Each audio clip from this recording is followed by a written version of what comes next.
បងឃើញនៅតាមផ្សារសោះហ្នឹងទៅណាអត់ទៅលេងណាសោះហើយថ្ងៃសឿចង់ទៅវាយបួលមួយខ្ញុំមិនចង់ទៅលេងបួលទៅម៉ោងប្រហែល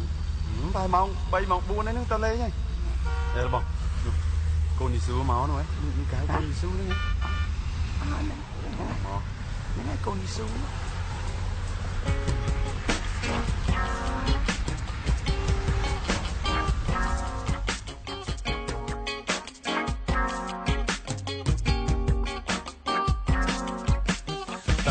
នៅខ្លាចខ្មាស់ឬក៏អៀនបើគេបៀតបៀនព្រោះអ្នកជឿព្រះយេស៊ូវទៅណាមកណាគេថាអ្នកកូនយេស៊ូវ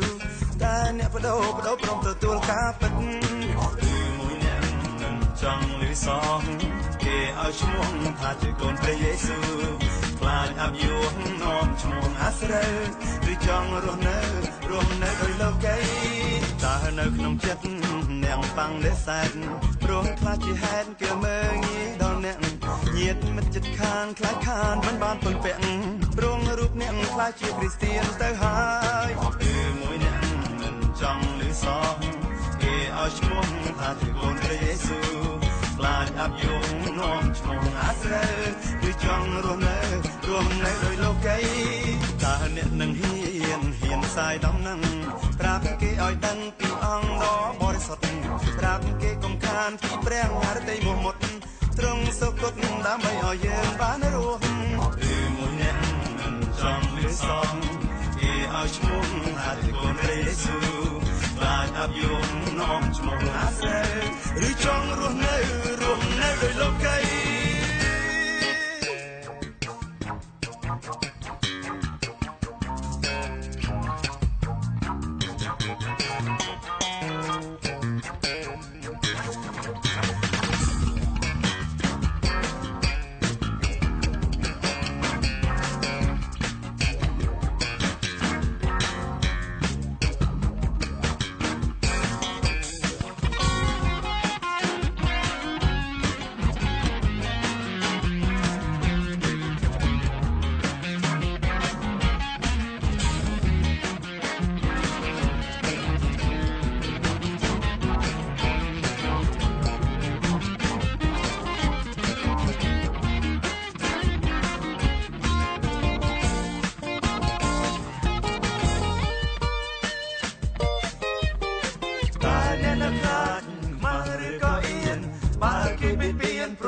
ជឿព្រះយេស៊ូវ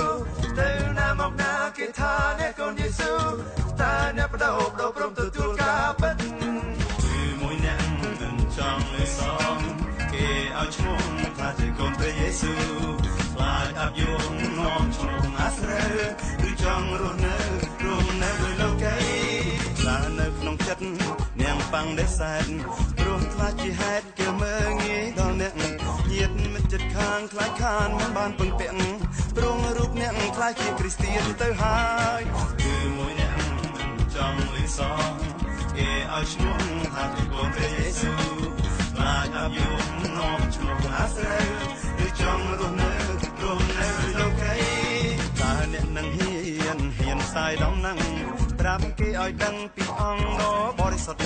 ប្រាប់គេកុំខានពីព្រះハរតីមុតថាទ្រង់សុគតដើម្បីឲ្យយើងបានរស់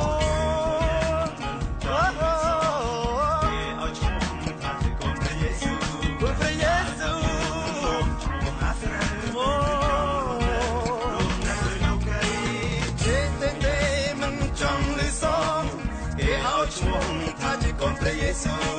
ខ្លាចអាប់យោនាំឈ្មោះអាស្រូវឬចង់រស់នៅដោយលោកីគឺមួយអ្នកមិនចង់លឺសងគេឲ្យឈ្មោះថាជាកូនព្រះយេស៊ូវខ្លាចអាប់យោនាំខ្លាចអាស្រូវឬចង់រស់នៅដោយលោកីមួយអ្នកចង់លឺសង